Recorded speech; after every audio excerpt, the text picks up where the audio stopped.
হ্যাঁ, আমরা চশমি ছাড়া আমাদেরকে দেখলেই মানুষজন জিজ্ঞেস করে, কি রে তোর চশমাটা কি আসল না নকল, স্টাইল করার জন্য পড়িস নাকি পাওয়ার আছে? কেন আমাদের চোখে চশমা কি স্টাইল করার জন্য পড়তে হবে? পাওয়ার ছাড়া চশমা পরার কি কোনো মানে আছে? কেনই বা পড়তে যাবো পাওয়ার ছাড়া চশমা? এই চশমাটা দেখে কে বলবে যে এটা স্টাইল করার জন্য পড়বে? স্টাইল করতে হলে এরকম চশমা আমি পরবো? তাহলে আমি সানগ্লাস পরে নেবো। হ্যাঁ রে, তোর চশমার পাওয়ার কত? আমার চশমার পাওয়ার, আমি চশমা ছাড়া কিছু দেখতে পাই না। এই যে আমি চশমাটা খুললাম, আমি নিজেকে দেখতে পাচ্ছি না ক্যামেরায়, এরপরে আমার পাওয়ার জিজ্ঞেস করে আমায় লজ্জা দেওয়ার কি কোনো মানে আছে? কোনো মানে আছে? এই তুই চশমাটা কোথা দিয়ে কিনেছিস রে? চশমা কোথা দিয়ে কিনবো? চশমার দোকান দিয়ে কিনবো। দুনিয়ায় অনেক চশমার দোকান আছে, আমি নিশ্চয়ই আমার বাড়ির পাশের চশমার দোকান দিয়েই কিনবো চশমাটা।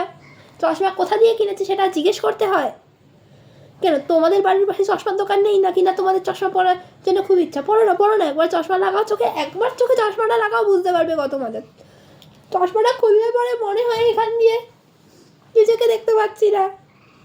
আর কিছু কিছু মানুষ এত ন্যাকামি করবে এই চশমাটা দেখে, হ্যাঁ রে চশমাটা কত দাম নিয়েছে, হ্যাঁ রে চশমাটা কোথা দিয়ে কিনলি, হ্যাঁ রে চশমাটা পরে তোকে তো খুব সুন্দর দেখতে লাগছে, এই দে আমিও একটু পরে দেখি। হ্যাঁ পড়ো পরে তোমার চোখটাও নষ্ট করো। আমার চোখটা নষ্ট হয়েছে, আমার -3 পাওয়ারের চশমা পরে নিজের চোখটাও নষ্ট করো।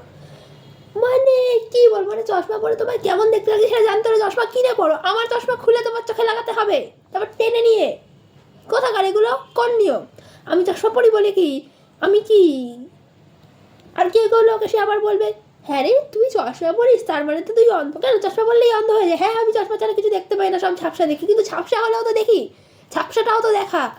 আমি অন্ধ নই, চশমা পরে দেখতে পাই, অন্ধ নই আমি। হ্যাঁ চশমাটা না থাকলে আমার লাইফটা অন্ধের সমান হয়ে যায়, কারণ চশমা ছাড়া তো কি বলবো, মানে এক সেকেন্ড আমি মানে কিছু বলেনি।